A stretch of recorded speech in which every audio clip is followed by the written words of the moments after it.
तो आइए, आज बजट एकादशी है।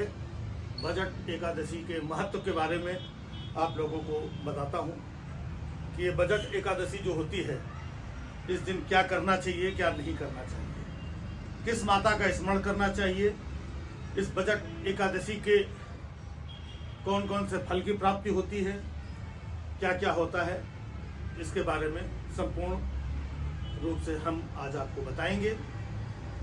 कौन सी कथा सुनी जाती है और इसके क्या परिणाम होते हैं। आपके मन में कोई शंका हो तो हमें बराबर आप लोग पूछते रहिएगा।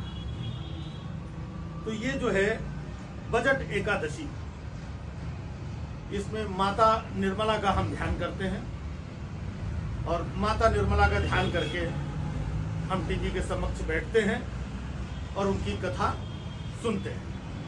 एकाग्र मन हो करके जो भी व्यक्ति इस कथा को सुनता है, माता निर्मला का ध्यान करता है, उसको समस्त प्रकार के फलों की प्राप्ति, वो कौन से फलों की प्राप्ति होती है? समस्त तरीके के फलों की प्राप्ति होगी। ये जो है जो बजट एकादशी है, इसके बारे में हम आपको बता दें कि बजट एकादशी जो है, ये पर्व फरवरी माह में वैलेंटाइन डे के 13 दिन पूर्व मनाया जाता है। इसके कुछ कारण है, क्योंकि आपको पता है कि वैलेंटाइन डे 14 फरवरी को मनाया जाता है। उसके ठीक 13 दिन पहले 1 फरवरी को बजट एकादशी होती है। उसके उपरांत जो फल की प्राप्ति होती है, तो 13 दिनों का ये चक्र लोगों को समझ में आता है कि इस बजट में, चीजों में, दुनियादारी में कुछ नहीं रखा है, सिर्फ प्रेम में ही सब कुछ रखा है। इसलिए लोग वैलेंटाइन डे के दिन प्रेम की भावना में रहते हैं।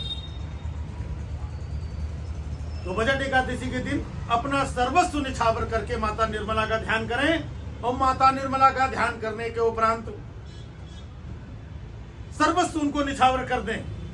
बजट में आपको क्या फायदा होगा, क्या नुकसान होगा, इसका किंचित मात्र भी अपने मन में कोई शंका नहीं लानी है।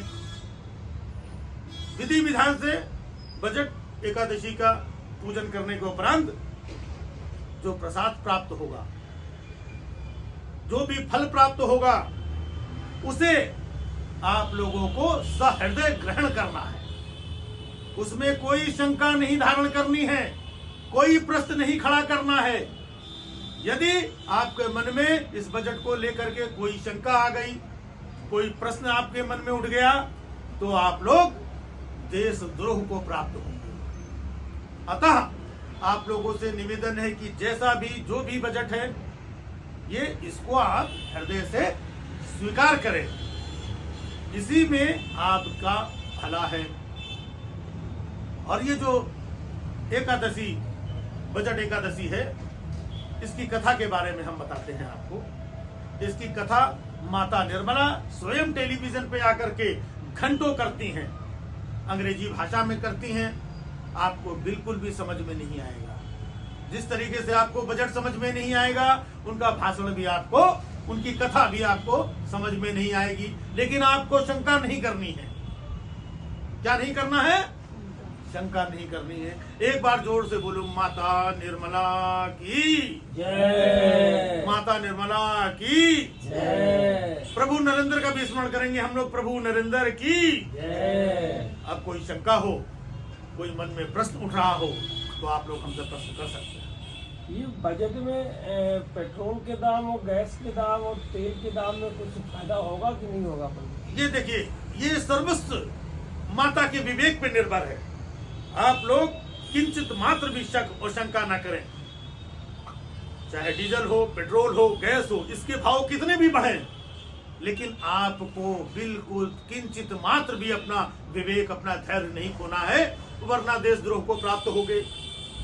और कोई शंका हो, कोई सवाल हो तो बताइए। तो महाराज जी, किस तरीके का कोई निजी स्वार्थ भावना से हम लोगों को ऐसा पेट्रोल, गैस, इस तरीके की कोई भावना मन में नहीं लानी है? बिल्कुल बिल्कुल नहीं लानी है। हम लोग को महंगाई से डरना भी नहीं है जी, बिल्कुल बिल्कुल। आपको महंगाई से बिल्कुल नहीं डरना है। आपको किसी भी परेशानी से नहीं डरना है। आपका तेल महंगा हो जाए, गैस महंगी हो जाए, आटा महंगा हो जाए, डाटा महंगा हो जाए, आपको किंचित मात्र भी भयभीत नहीं होना है। बोलो निर्मला मैया की जय। बोलो निर्मला माता की जय। सब लोग एक बार मन से, वाणी से, धर्म से, हृदय से निर्मला माता का गुणगान करेंगे। बोलो जय निर्मला मैया की, जय बोलो जय निर्मला मैया की। जय। तो ये बजट एकादशी का सत्र यहीं पर समाप्त होता है। जो भी आप लोगों को मिला है 1 साल तक उसे आप झेलिए, बर्दाश्त करिए। अपने घर में, अपने परिवार में, अपने पड़ोसियों में आप अपना साइकिल लेके निकल जाइए, स्कूटर लेके निकल जाइए। 12 घंटे काम करते हैं तो 14 घंटे काम करना आरंभ कर दीजिए, 14 घंटे करते हैं तो 18 घंटे आरंभ कर दीजिए। और जो भी पैसा बजट चीजें आपकी हो आप बनाइए, इसमें उनका कोई दोष नहीं है। ये जीवन आपको जीना है। आप रो के जिए, हंस के जिए, ज्यादा काम करके जिए, उधार लेकर के जिए, या लोन लेकर के फरार होने वालों की तरह जिए। सत्य वचन महाराज। ठीक है। बस का और ट्रेन का किराया भी सुना है बजट से तुम्हारे द्वारा। बिल्कुल बिल्कुल, बस का भी, ट्रेन का भी, सब सहन करना है। सब बस। सहन करना है। और माता निर्मला को ध्यान करना है, प्रभु नरेंद्र को ध्यान करना है। इससे आपकी सहन शक्ति बढ़ेगी, बिजली का भी बढ़ेगा, सब बिजली का भी बढ़ेगा। आम पब्लिक दबेगा महंगाई की बोझ से। बिल्कुल बिल्कुल बिल्कुल। अब आप लोगों ने सत्य को समझ लिया है, और इसी सत्य को समझने वाले जो लोग होते हैं, जो बजट एकादशी होती है, उसका फल उनको संपूर्ण रूप से प्राप्त होता है। जाइए, भाड़ में जाइए।